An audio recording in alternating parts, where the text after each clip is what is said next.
Well, you'll notice that I've been doing my video in the outside space of recent. Thank God for the good weather, and I found nature really an important aspect of my journey to recovery. So it's quite soothing, and I hope that you enjoy watching me in the outside space as well. Today, I'm going to be talking about something that is a bit out of my comfort zone, just because it's personal. Do you know what I mean? It's finances is personal. I have held this for so long, but I just had this push to share it. Hopefully it's going to help someone today. If you're new to my channel, subscribe, you'll find value here. Quick disclaimer, I am not a financial advisor, okay, but I'm just going to talk you through my own experience. So a little backstory: if you've been following me, you know that I've been going through cancer stage 4. God is helping me daily. And talking about my finances, I'll give you a bit of backstory so you can understand. So in my profession, and being here, we are in a country where just me and my husband and young children, we sort of try to rough it, you know what I mean. When it comes to childcare and working full-time, it wasn't easy. So when it got to a point where we decided that, you know what, this working full-time, both of us, and looking after family, it's not, when I say full-time, permanent as well, it's not going to work. Right?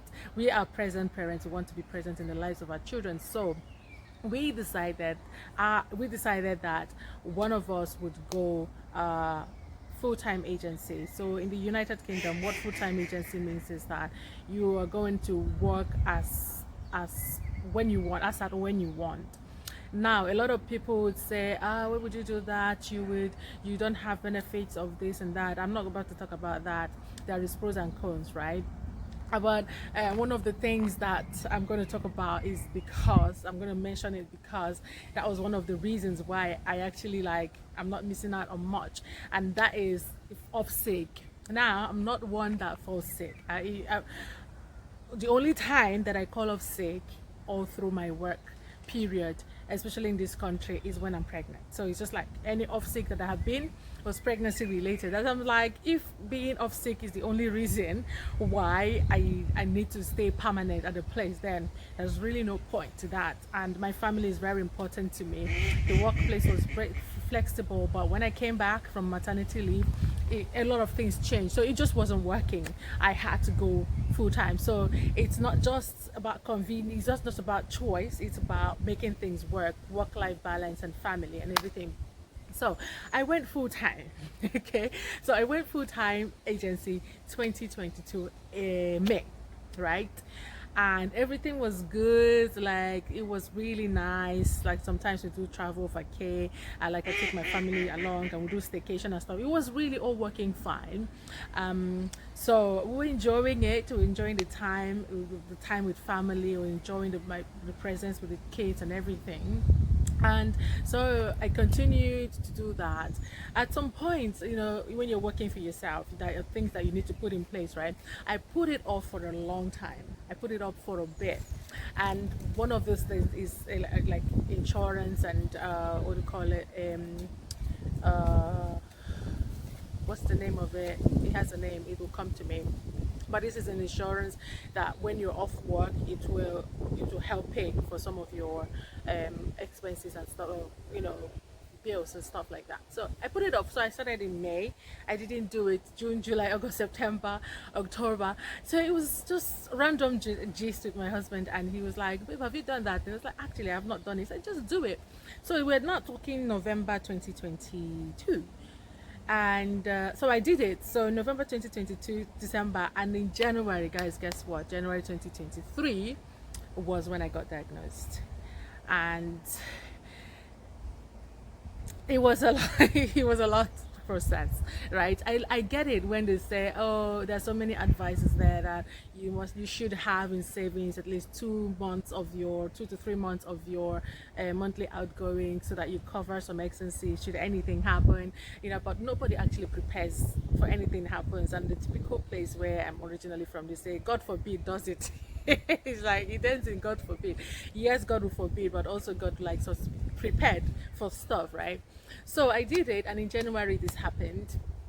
I was still able to work during the whole diagnosis process and everything before the treatment started. So I was working, but then already have this income protection, that's the name, income protection in place. I was paying monthly, and you'd say the payments, like, there are different types, but what I was on was £75 per month.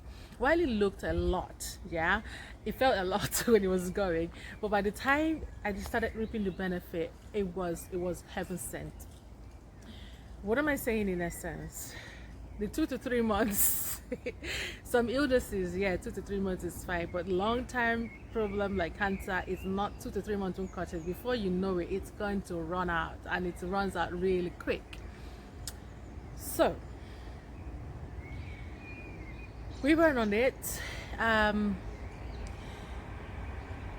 It just like reflecting back, I'm just thinking to myself, like, what if I didn't do it? What if I was considering the amount of money that would be going out at that time? What if I didn't get this income protection? Guys, I'm talking only 2 months. So I only did that November, December, January, and from the time everything started and I was off work for 1 year. That's during the first diagnosis and the treatment, and it was a lot. Mind you, that was not covering. It was, of course, it's not, they are not going to be paid as much as I earned. I wasn't paid as much as I earned. I think it was about 65% of what I was earning. But guess what, why 65% was not what I was on, but it was taking care of the major bills, right? And it got so bad that my husband also had to, he didn't quit his job, but he reduced his hours to, the first time he did it for 22 hours a week, and then he reduced his hours to further 11.5 hours a week, just to be able to be around, take care of the kids. Like I said, it's just us. There is no family. All of my church folks, we are brilliant, live all far away. So there's some things that you just can't do. My best friend, she pulled in a lot of weight, but I'm just saying that if we didn't have that something to fall back on, probably we'd be homeless by now. I don't think that's something that you don't mix diagnosis as serious as cancer with financial worries. That don't mix at all. That's just going to make things a lot worse. So the testimony here for me is that I listened to that still small voice and I did not let the voices of my village people that would always say God forbid to override the voice of reasoning, that I did it. So being off work for 1 year, that was tough. It was tough in every aspect of being tough, but God was faithful. God was faithful. God was so faithful. Like, looking back, and I don't understand how we are pulling through even to this day, because the cost of living, of course, it kept rising. Mortgage, everything was just on this rocket high, and except the income, it wasn't like that. In fact, in our own case, the income kept reducing, but we are still here. We are still here. A lot of things, looking back, a lot of things that we take for granted, a lot of things that we don't think are important, a lot of things that we put out, we put forward, we push forward, like, okay, I'm going to do this later. Sometimes it's just best to do it now, even though you don't feel like there is a need for it. It's best to do it when you're prompted.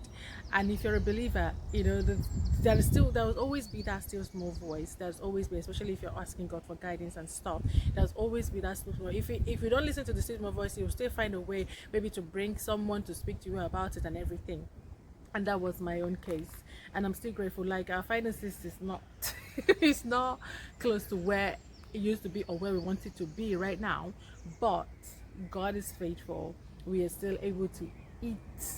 I'm still able to feed my children. We are still able to pay the bills. We are not homeless. We are not our credit score has not dropped, so in that faithfulness, in that aspect of God's faithfulness, He's supplying. Like, I've known Him, Jireh, Shaddai, and whatever name of God that you know, He has shown Himself so mighty and strong, right? like I said, it's a little bit of out of comfort zone topic for me to talk about, because I mean finances is very personal. But I hope that you learn from this. And this is the timeline of 2023. So all through 2023, most majority, I mean, I think about 10 months of 2023, I didn't work. Now going back to work, because the treatment was just, the effect of the treatment hasn't worn off like that. My consultant had, told me not to go back. I'm an A&E nurse, like it's bam bam bam. That's who I am. But I haven't been able to go back to doing that. But I'm not one to sit and wait for things to drop in my laps. So I was just, praying and asking God just to, show me what to do, help. And I got this another job, and the job it's working from home, so it's not that strenuous. It's still like psychologically and mentally very demanding, but there's the physical aspect of it, the physical exertion of it, it's not there. But even having that job, I still like was going off and off sick, because of the complications and everything. But then I still have the income protection. So anytime in my my current job at the time, I didn't have, like, you have to work for 1 year before you can even get anything of sick. Now the statutory of sick here, I think is like literally you can't even do your grocery for 1 week, so imagine just having only that to fall back on. So I continued on the income protection. And another thing that saved me was, because of the kind of diagnosis, it's difficult. I don't think, if I didn't do this before the diagnosis, I don't even think that I would have gotten an income protection. I don't know. Like I said, I'm not a financial advisor, but just by getting travel insurance, for example, I know how difficult and how expensive it had gone up just because of the diagnosis. So it's still a blessing. I'm still on the income protection, even though I'm 1 year now, and my job, I've been off sick for a very, very, very long time. I think still off sick since November of last year. So I went off sick again, because a long time off sick again, because of the recurrence and like the whole story of stage 4 and all of those business. But being on the income protection sort of gives me something to fall back on. Now my company has been so gracious to just leave me just leave me, and they got these special circumstances. So that's another major way that God has really, really come through in every aspect of it. So that is the story. I hear people that are good traveling, and they're thinking, oh, I don't need insurance. God will make a way. God will forbid though.